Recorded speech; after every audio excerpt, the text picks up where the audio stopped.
എന്ത് പ്രഹസനമാണ് സജി എന്ന് നമ്മുടെ ഏറ്റവും സക്സസ് ആയിട്ടുള്ള ഒരു ഫിലിമിൽ ചോദിച്ചത് നമുക്ക് മലയാളികൾക്ക് അറിയാലോ. അതേപോലെയാണ്, എന്ത് പ്രഹസനമാണ് ഈ സുരേഷ് ഗോപി എന്നുള്ളതാണ്. ഒന്ന് ആലോചിച്ച് നോക്കൂ. വോക്സ് തന്നെ പറഞ്ഞു മടുത്തടോ, പറഞ്ഞു മടുത്ത്. കാരണം ഇതിൽ കൂടുതൽ ഇനി ഇദ്ദേഹത്തെ എങ്ങനെയാണ് ഇനി വിമർശിച്ചിട്ടും നന്നാവാത്ത, പറഞ്ഞിട്ടും നന്നാവാത്ത ചില കുട്ടികളില്ലേ, ടീച്ചേഴ്സൊക്കെ പറയുന്നത്. അതേപോലെയുണ്ട് സുരേഷ് ഗോപിയുടെ കാര്യം പറയുമ്പോൾ. ഉന്നത കുലജാതർ എന്ന പരാമർശം ഇറങ്ങി വരുന്നിടത്ത് എന്നുള്ള കാര്യം ചോദിക്കൂ. ഞാൻ അമ്മയുടെ ഓഫീസിൽ നിന്ന് ഇറങ്ങി വരുമ്പോൾ അമ്മയെക്കുറിച്ച് ചോദിക്കുക, ഞാൻ BJPന്റെ കമ്മിറ്റി ഓഫീസിൽ നിന്ന് ഇറങ്ങി വരുമ്പോൾ അതിന്റെ കാര്യങ്ങൾ ചോദിക്കുക എന്നൊക്കെ പറയുന്ന പോലെയാണ് ഈ സുരേഷ് ഗോപി ഇപ്പോൾ ഏറ്റവും ലാസ്റ്റ് നടത്തിയ ഒരു സംഭവം. പുള്ളി ഈ ഒരു ധാരണയില്ലാത്ത, ഒരു രാഷ്ട്രീയത്തിൽ പിച്ച വെക്കുന്ന ഒരു അറിവ് പോലുമുള്ള ഒരു കുട്ടിയുടെ അറിവ് പോലും ഇല്ലാത്ത ആളെ പോലെയാണ്. ആശാ വർക്കേഴ്സിന്റെ സമരം തിരുവനന്തപുരം സെക്രട്ടേറിയറ്റിൽ നടക്കുമ്പോൾ പുള്ളി ചെന്നിട്ട് പറയാ, ഇനിയും ആശാ വർക്കേഴ്സിനെ ഇട്ട് ബുദ്ധിമുട്ടിലാക്കിയാൽ കേന്ദ്ര ഗവൺമെന്റിന്റെ എല്ലാ ഫണ്ടും എല്ലാ ആനുകൂല്യങ്ങളും സംസ്ഥാന സർക്കാരിന് കൊടുക്കാതെ ഞാൻ തടഞ്ഞു വെക്കുന്നു. മനുഷ്യ, ആശാ വർക്കേഴ്സിന്റെ ഏറ്റവും വലിയ പ്രശ്നം തന്നെ കേന്ദ്ര ഗവൺമെന്റിന്റെ നിങ്ങൾ കൊടുക്കേണ്ടത് കൊടുക്കാത്തതാണ്. നിങ്ങൾ എന്താണ് കണ്ണടച്ചിരുട്ടാക്കാൻ നോക്കുന്നത്? ഒരു ആശാ വർക്കർ ഒരു കുട്ടിയെ കുത്തിവെക്കാൻ കൊണ്ടുപോയി തിരിച്ചു വരുമ്പോൾ ആ ആശാ വർക്കറിന് കിട്ടേണ്ടത് വെറും 20 രൂപയാണ്. എത്രയോ വർഷങ്ങളായി എന്നറിയോ? ഈ 20 രൂപ പോലും കൃത്യമായിട്ട് കൊടുക്കാൻ പറ്റാത്ത രീതിയിലാണ് ആ ഒരു സെഷൻ ഇങ്ങനെ നിൽക്കുന്നത്.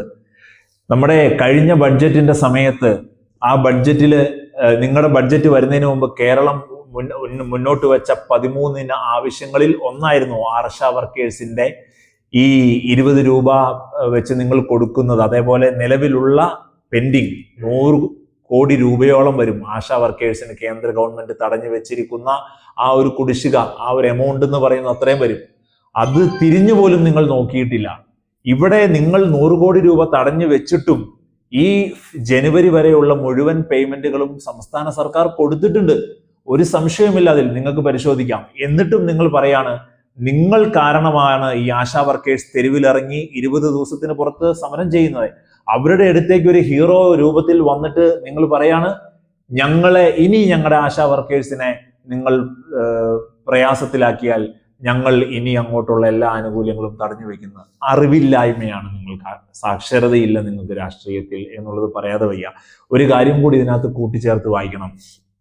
SUCI എന്ന് പറയുന്ന CPMന്റെ ഈ സംഘടനയാണല്ലോ ഓർഗനൈസ്ഡ് ആയിട്ട് ഈ ഒരു ആശാ വർക്കേഴ്സിന്റെ സമരം കൊണ്ടുവന്നിരിക്കുന്നത്. നിങ്ങൾ ഈ ഒരു ആർജവം കാണിക്കണ്ടേ?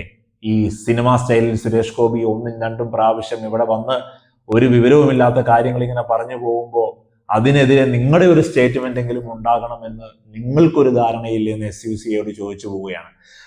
സംസ്ഥാന സർക്കാർ ചെയ്യേണ്ടതെല്ലാം ചെയ്യുക, കേന്ദ്ര ഗവൺമെന്റിനോട് പറയാനുള്ളതെല്ലാം പറയുക. ഇത്തരത്തിൽ BJP നേതാക്കന്മാർ, കേന്ദ്ര ഗവൺമെന്റിന്റെ മുരളീധരൻ അടക്കം സുരേഷ് ഗോപി അടക്കമുള്ള ആളുകൾ ആശാ വർക്കേഴ്സിന്റെ സമരപ്പന്തലിൽ നടത്തുന്ന ഈ വെറും ഷോ ഓഫ് അവസാനിപ്പിക്കാൻ SUCIയുടെ ഓർഗനൈസ്ഡ് രീതിയിൽ നടക്കുന്ന ഈ സമരത്തിന് ഇനിയെങ്കിലും കഴിയേണ്ടതുണ്ട് എന്നും നമുക്ക് പറയാതെ വയ്യ.